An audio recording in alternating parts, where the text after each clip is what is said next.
Coincidental, I'm sure, but it may be the rigors of what we do in the classroom cuts our lives short. But of course, I don't think so. Whatever it is I do, sure beats working. When you do what you love, it's not work. And we are paid, sort of, to walk into a room and to think aloud and to do it in such a seductive way that we draw the people into the process, to write occasionally and to read a lot and to talk. And to my mind, that's not work. It's pure pleasure. I took this job in 1973. It was either here or at the University of Colorado. I don't ski, but I love opera. And when I saw that this was half hour from the Opera House, that was it. And it was, I would say, together with my ending up at Syracuse University quite by accident as an undergraduate, one of the two greatest and best decisions of my life, to come here. I spent my life here. I've had a wonderful time. Thanks to you all, wonderful students. It never gets tiring. It never gets boring. Because even if you're teaching sort of the same thing for 38 years, the students are always different. And every class has a different personality. And of course, we're thinking newly about this material. The material yields treasures up to you in a new way, but it's the students and the interaction. And for them, of course, it's always the first time they've ever heard it. And in the light that comes from their eyes, you have the meaning of your life as a teacher. I walk into a classroom and I say to God, what did I do to deserve this? Pure joy. I think at this moment of two particular students who have always stayed in close touch with the department. I hear from them all the time. And their story is illustrative of the kinds of things that teaching brings to the lives of the teachers and to the students, to you all. I was lecturing, in fact, can you hear me? Can you hear me in the back? I think so. That better? Yeah. I was lecturing, I guess it was in Partridge, on Schleiermacher. And Schleiermacher says that religion, this is about 30 years ago, and Schleiermacher says religion is the relationship between the finite person and the infinite God. We know why we go into a supermarket. We know why we go into a place to have our car fixed. Why do people go to church? Why do people take courses in religion? They want to connect to the infinite context of life. We have our relations with our families. We have our relations with the town we live in. We register in a political party. We want to be good Americans. We might join the Association for the UN to be good citizens of the world. But the religious person wants more. She takes a giant leap into the cosmos and tries to relate to the infinite itself, which we call God. And Schleiermacher says that's what religion was all about. So I was in the classroom going on, the finite, the infinite, the finite. And I saw a young fellow standing in the doorway and listening. And I said, come in, we have chairs. And he came in and he sat down for the rest of the class. And then he followed me to my office, and for 2 hours I talked on about the infinite and the finite and the finite and the infinite. Years later, he said, I hadn't the slightest idea what you were talking about. But I knew it was on a level so much higher than anything I had ever heard in my life that I said, this is for me. It turned out on that day he was wandering the halls, having failed a number of courses here, and almost deciding to leave college. And he became a philosophy major, and he was, in many ways, illiterate. He came from a Puerto Rican family where they spoke Spanish. His parents were laborers, wonderful people, but no relationship to anything academic or intellectual. And he could hardly write a sentence or speak coherently. After 5 years with us, and it took a lot of personal involvement, he graduated, he worked. He couldn't afford the tuition, so he was in the Air Force ROTC. And then he owed the nation 2 years. He went to Germany, and here's this boy who hardly knew English when he came to us. Within 6 weeks, he was writing to me in German. And within 6 months, he was writing to me in better German than I'm capable of writing. He had a facility for languages. He was stationed in Germany in the Air Force. He found a German girlfriend. They went all over Europe. He'd never been outside of Patterson. And he went all over Europe on his weekends. And now he is fluent in Spanish, English, German, and 2 forms of Chinese, because he's been married to 2 Chinese women, not at the same time. And went to Iowa, the leading writers program in America, and got his PhD, and is now Dr. Irvin Yavis. And I went out there for his getting his doctorate and his mother was there, and trying to explain to her what this means. I think she grasped it. It was extraordinary.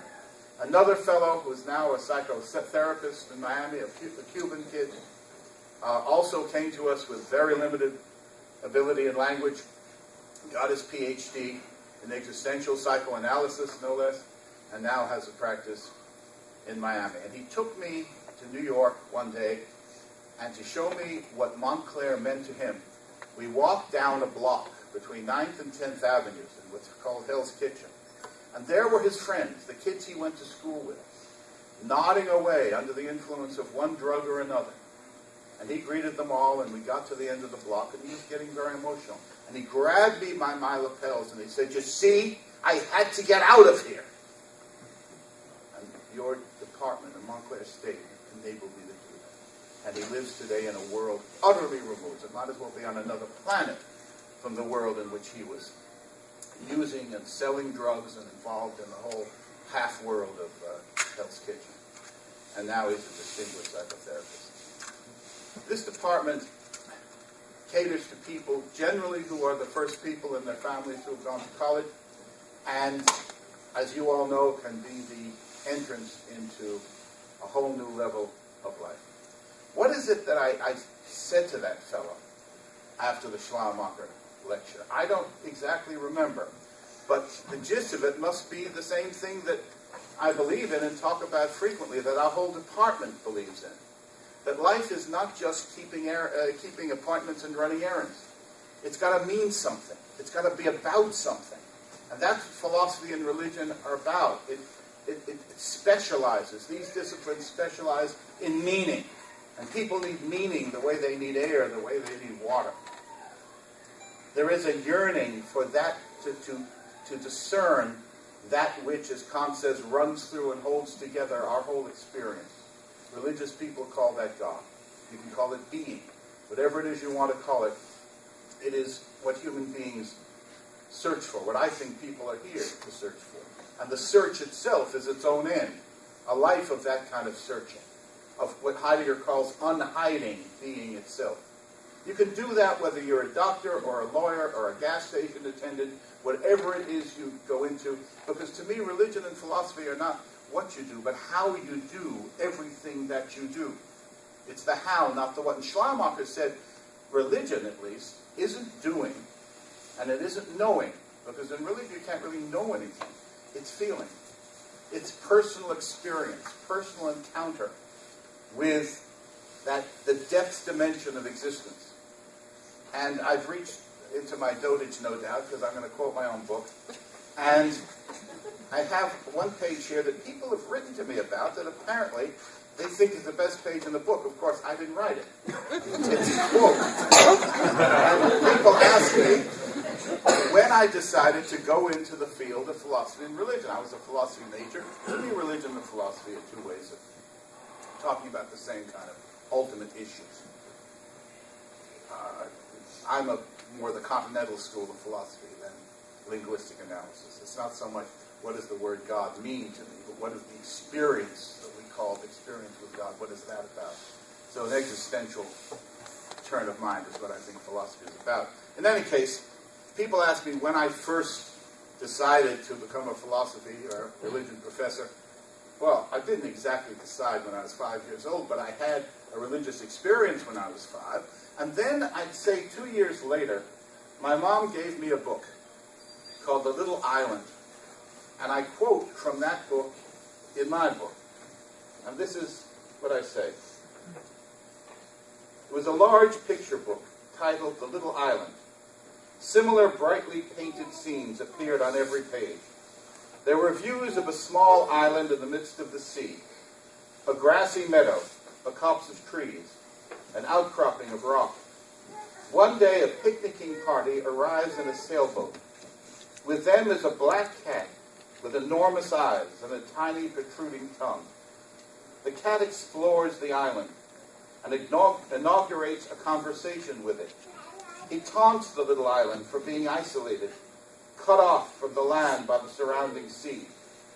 The island replies that deep down, in the hidden places under the sea, the island is rooted in the earth and is thus part of the whole. The cat refuses to believe this, and so the island suggests that he ask a fish. And here I quote that page in the book. So the kitten caught a fish. "Answer me this, or I'll eat you up," said the kitten. "How is an island a part of the land?" "Come with me," said the fish, "down into the deep, dark, secret places of the sea, and I will show you." "I can't swim," said the cat. "Show me another way, or I'll eat you up." "Then you must take it on faith, what I tell you," said the fish. "What's that?" said the cat. "Faith. To believe what I tell you about what you don't know," said the fish. And the fish told the kitten how all land is one land under the sea. And the cat's eyes were shining with the secret of it. And because he loved secrets, he believed, and he let the fish go.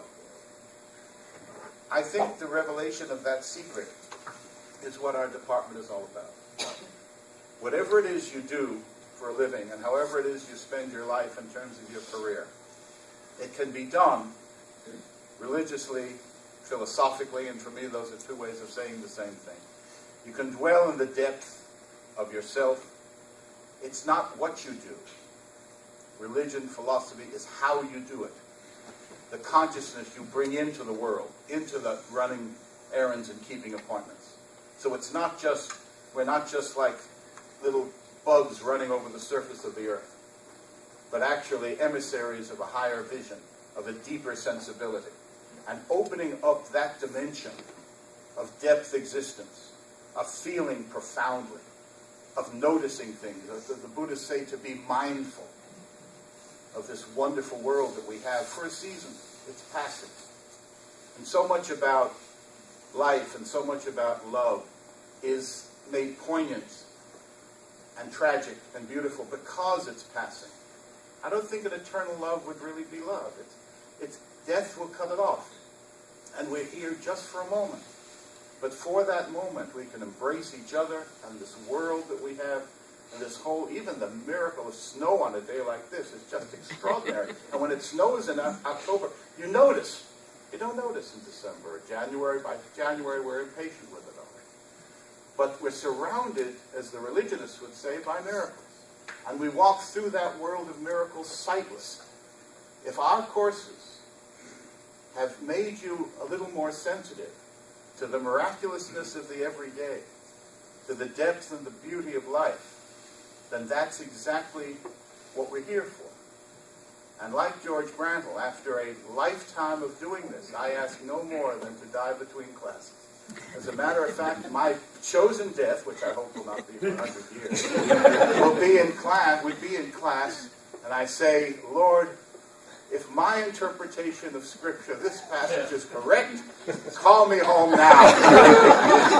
What a way to go. Thanks for coming.